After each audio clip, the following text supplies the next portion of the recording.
I rise today to recognize some very special guests to the Senate, author Justin Nobel and Fayette County resident Sean Guthrie. Mr. President, Justin Nobel is an author and investigative journalist who writes on science and environment for U.S. magazines, investigating sites with contamination of toxic waste, as well as literary journals. He's been published in Best American Science and Nature Writing and Best American Travel Writing. A book he co-wrote with a death row exoneree, The Story of Dan Bright, was published in 2016 by University of New Orleans Press. Justin's writing has helped lead to lawsuits for justice, public dialogue, academic research, and have been taught at Harvard School of Public Health. His 2020 Rolling Stone magazine story, titled America's Radioactive Secret, won an award from the National Association of Science Writers and inspired his latest book, which was just released this week, Petroleum 238, Big Oil's Dangerous Secret and the Grassroots Fight to Stop It. Mr. President, I've been reading this Justin's latest book over this week, and I have not been able to put it down. I would recommend it to all of my colleagues because it would certainly allow for some additional information regarding the health hazards in the oil and gas industry that these workers face. His book outlines how oil-filled waste workers face stunning exposure risks, yet are often told nothing about radioactivity and provided no appropriate protections against it.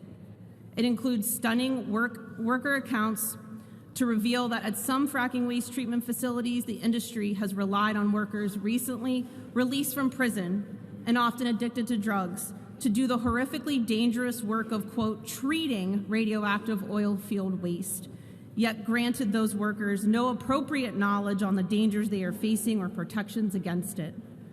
Mr. President, my second guest is Sean Guthrie, one of the bravest people I know, a resident of Fayette County.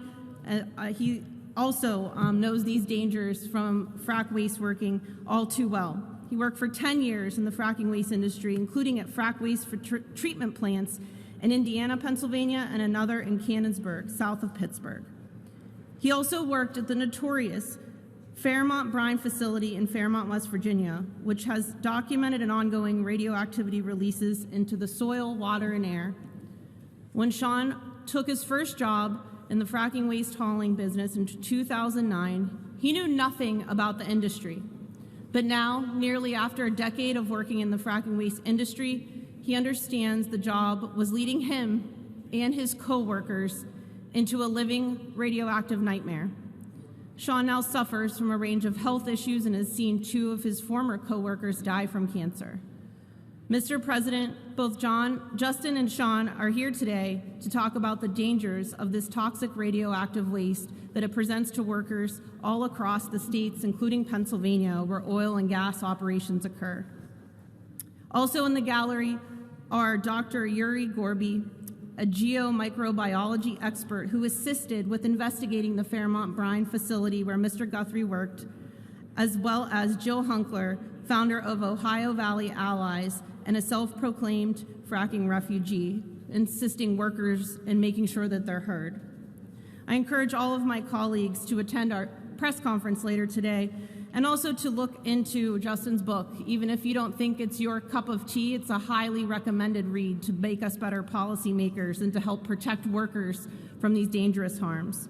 Mr. President, I ask my colleagues to please give my guests, author Justin Nobel, Sean Guthrie, Jill, and Dr. Yuri Gorby, a warm Senate welcome. Would the guests of Senator Muth please rise and be welcomed by the Senate?